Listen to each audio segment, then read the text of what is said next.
Hey guys, merong concern dito na urgent si Miss Christine Soriano. Sabi niya, urgent po doc, ano po antidote sa overdose?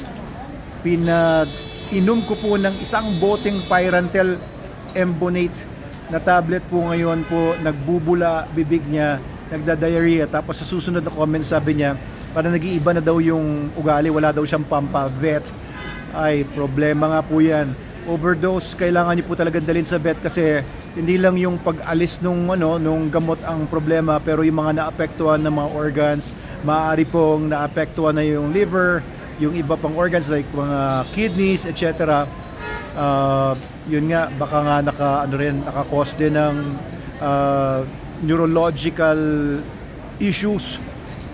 Hindi niyo po pwedeng bigyan lang ng mga home remedy or hindi dalhin sa vet, ma'am. Dalhin niyo po sa vet. Kung wala po kayong pambayad, makiusap po kayo sa vet. Emergency case po yan.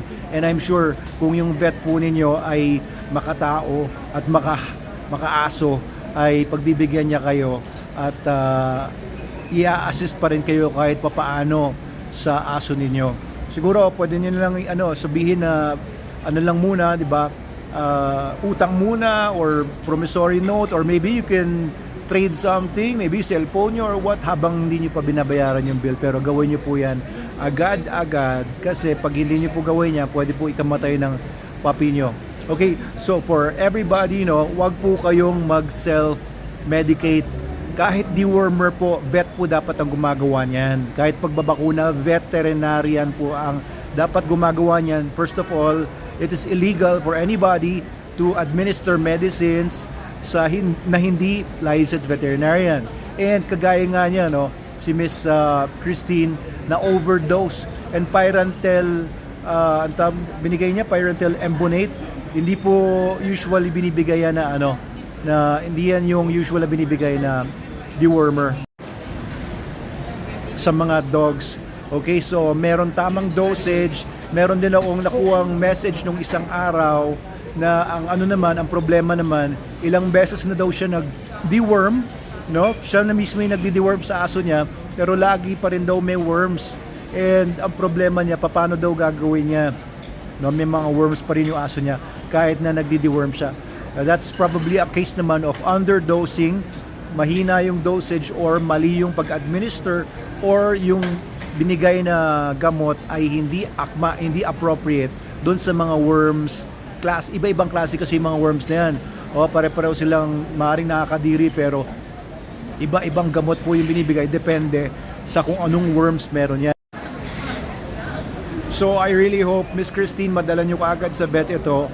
And pagdala nyo, ito para naman doon sa mga wala pang nangyayari ganito.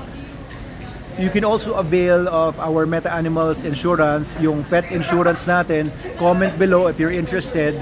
Covered po ang worms ng Meta Animals Insurance. Sa Meta Animals Insurance, kahit anong dog, kahit hindi siya purebred, kahit anong size, kahit cats, covered din po ang worms sa Meta Animals Insurance. Sa ibang mga pet insurance kasi hindi covered ang worms. Sa atin din covered ang parvo at saka distemper, sa iba hindi. And dito po, kahit anong veterinarian clinic or veterinary hospital, kahit sinong veterinarian, ay i-reimburse po namin yung ginastos ninyo dahil ito po ay open nationwide reimbursement. Hindi na kailangan ipa-accredit pa yung mga vet clinics or hospitals.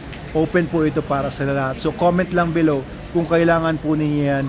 Be a member of lounge.metaanimals.org para po pwede rin kayong mag-inquire doon sa comment o sa chat box sa baba. Maraming salamat po mula dito sa Baguio City. Doc Abel po ito. Shoutout nga pala dito kay Jik. Follower natin siya. Ayan, kinamusta niya ako kanina. Meron ko bang panawagan? Ingatan lagi mga aso. Kung pwede magpreno sa daan, magpreno tayo. Salamat. Salamat. Thank you. Mula dito sa Baguio, sa Blake's, dito sa SM City. Muulan dito, kaya punong-puno ng tao itong SM City. Grabe.